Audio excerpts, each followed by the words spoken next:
خوش آمدید۔ جانداروں کی دنیا اور خوردبینی جانداروں کی جماعت بندی۔ اس سبق میں رابرٹ ہارڈنگ وٹیکر نے جانداروں کی جماعت بندی کا 5 اقلیمی نظام نظریہ پیش کیا۔ وٹیکر نے جانداروں کی جماعت بندی خلوی ساخت کی پیچیدگی کی بنیاد پر 2 حصوں میں کی: غیر واضح مرکزہ بردار اور واضح مرکزہ بردار خلیہ۔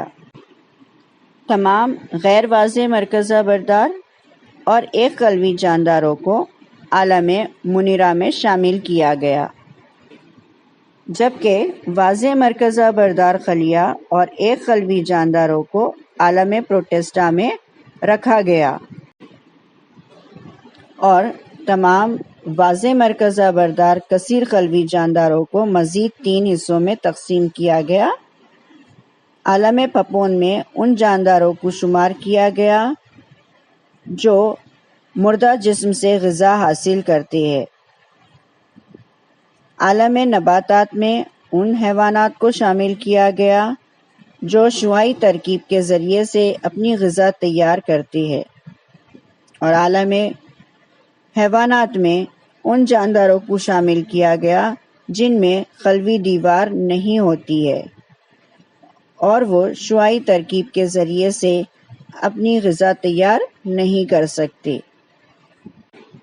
اس طرح سے 5 اقلیمی نظام میں وٹیکر نے 5 عالم بنائے: عالم منیرہ، عالم پروٹسٹا، عالم پھپھوند اور عالم نباتات اور عالم حیوانات۔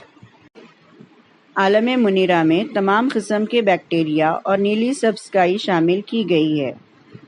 ان حیوانات کی خصوصیات ہوتی ہے کہ یہ ایک قلوی جاندار ہوتے ہیں اور ان میں سے بعض اپنی غذا خود تیار کر سکتے ہیں، جیسے کہ سبز نیلی کائی، اور ان میں سے بعض ایسے حیوانات ہیں جو اپنی غذا خود تیار نہیں کر سکتے، دوسروں سے مہیا کرتے ہیں، جیسے کہ بیکٹیریا۔ ان کی خصوصیات ہوتی ہے کہ یہ غیر مرکزہ بردار ہوتے ہیں اور ان میں مرکزوی جھلی نہیں ہوتی ہے۔ عالم منیرہ کی چند مثالیں ہیں: لیکٹوبیسیلی، وبریو کولر، سالمونیلا ٹائفی، کلوسٹریڈیم بوٹولینم، کلوسٹریڈیم ٹیٹانی، اسٹریپٹوکوکس نیمونی، اسٹیفلوکوکس اوریئس۔ عالم پروٹسٹا میں تمام ایک قلوی جاندار شمار کیے گئے۔ ان میں واضح مرکزہ بردار خلیہ موجود ہوتا ہے۔ حرکت کے لیے ان جانداروں میں قاذب پیر، ہدبے یا پھر سوتے پائے جاتے ہیں۔ یہ خود کفیل ہوتے ہیں، مثلاً یوگلینا اور وولویکس، جبکہ امیبا، پیرامیشیم، پلازموڈیم غیر کفیل ہوتے ہیں۔ عالم پھپھوند۔ پھپھوند میں تمام واضح مرکزہ بردار جاندار شامل کیے گئے۔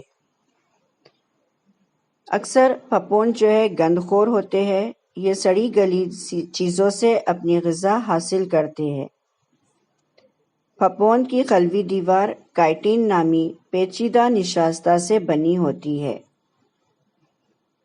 کچھ پھپھوند ریشے دار ہوتے ہیں۔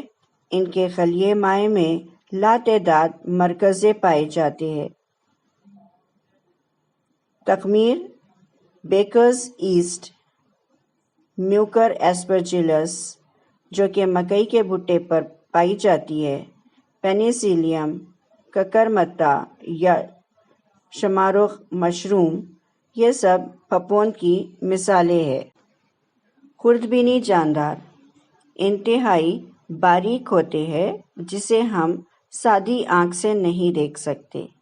انہیں دیکھنے کے لیے مائکروسکوپ خوردبین کی ضرورت ہوتی ہے۔ خوردبینی جاندار کی جماعت بندی 2 گروہ میں کی گئی ہے: غیر واضح مرکزہ بردار اور واضح مرکزہ بردار۔ غیر واضح مرکزہ بردار میں تمام بیکٹیریا اور جراثیم شامل کیے گئے ہیں، جبکہ واضح مرکزہ بردار میں ابتدائی جاندار، پھپھوند اور کائی کو شمار کیا گیا۔ بیکٹیریا ان کی جسامت 1 مائکرومیٹر سے 10 مائکرومیٹر تک ہوتی ہے۔ یہ ایک خلوی جاندار ہوتے ہیں اور آزادانہ زندگی گزارتے ہیں۔ کبھی بے شمار بیکٹیریا اکٹھا بھی رہتے ہیں، انہیں کالونیز کہتے ہیں۔ بیکٹیریا میں غیر واضح مرکزہ بردار خلیہ ہوتا ہے، یعنی ان میں خلوی جھلی اور حیوان سے نہیں ہوتے، لیکن خلوی دیوار موجود ہوتی ہے۔ تولیدی عمل اکثر تقسیم دوئی کے طریقے سے ہوتا ہے۔ سازگار حالت میں بیکٹیریا تیز رفتار سے بڑھتے ہیں اور 20 منٹ میں اپنی تعداد دگنی کر سکتے ہیں۔ ابتدائی حیوان یعنی پروٹوزوا، ان کی جسامت تقریباً 200 مائکرومیٹر ہوتی ہے۔ یہ ایک قلوی جاندار ہوتے ہیں اور ان میں واضح مرکزہ بردار خلیہ ہوتا ہے۔ یہ جاندار مٹی، میٹھے پانی اور سمندری پانی میں پائے جاتے ہیں اور دیگر جانداروں کے جسم میں بھی رہتے ہیں اور امراض پھیلاتے ہیں۔ پروٹوزوا کی خلوی ساخت نقل و حرکت کے اعضاء اور تغذیے کے طریقے کی بنیاد پر ان میں کافی تنوع پایا جاتا ہے۔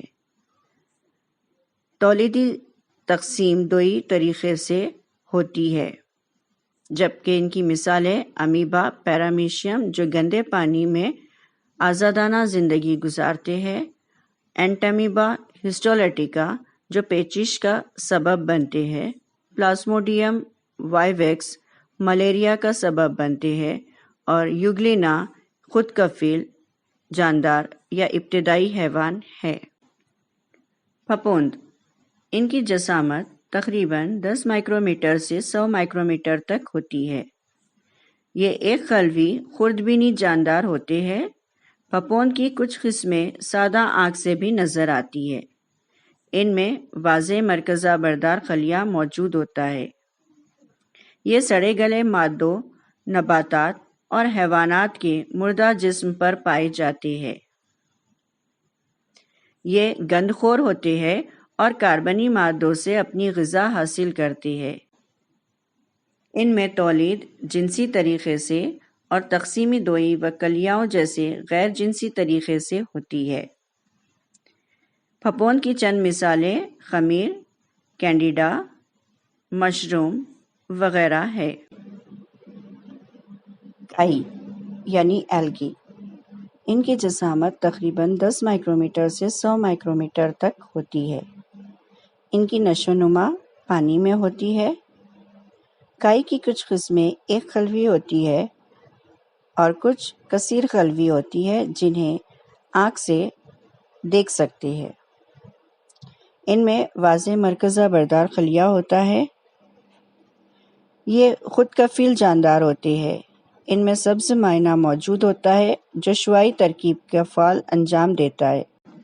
کائی کی چند مثالیں کلوریلا، کلیمیڈوموناس، سیکرومائسس ہے۔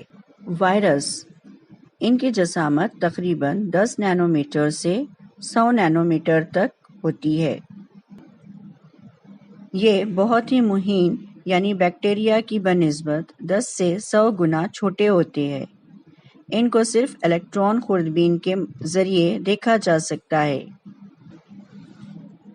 وائرس کو عموماً جاندار تسلیم نہیں کیا جاتا یا انہیں جاندار اور بے جان کے درمیان خط حاشیہ مانا جاتا ہے۔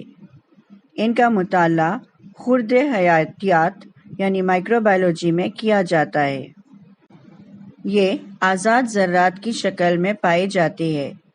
Virus D N A D deoxy ribo nucleic acid یا R N A ribo nucleic acid سے بنا طویل سالمہ ہے جس میں پروٹین کا غلاف ہوتا ہے۔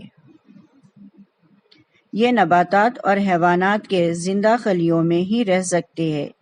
ان خلیات کا استعمال کر کے خود کے لیے پروٹین تیار کرتے ہیں اور خود جیسے لاتعداد وائرس تیار کرتے ہیں۔ اس کے بعد میزبان خلیے کو ختم کر کے یہ وائرس آزاد ہوتے ہیں اور آزاد وائرس دوبارہ نئے خلیے میں داخل ہو جاتی ہے۔ وائرس کی وجہ سے نباتات اور حیوانات کو مختلف امراض لاحق ہوتی ہے۔ انسانوں میں امراض پھیلانے والا virus polio virus, influenza virus, HIV AIDS virus اور کرونا وائرس ہے۔ چوپائے میں پکورنا وائرس امراض پھیلاتا ہے، جبکہ نباتات میں ٹومیٹو ویلٹ وائرس، تمباکو موزائک وائرس وغیرہ امراض پھیلاتے ہیں۔ بیکٹیریوفاج وائرس بیکٹیریا پر حملہ کرتے ہیں۔ امید ہے کہ جانداروں کی جماعت بندی سمجھ میں آ گئی ہوں گی۔ اگر کوئی ڈاؤٹ ہے تو کمنٹ باکس میں ضرور پوچھیے۔ اس ویڈیو کو لائک کیجیے، شیئر کیجیے اور سبسکرائب کیجیے۔ Thank you.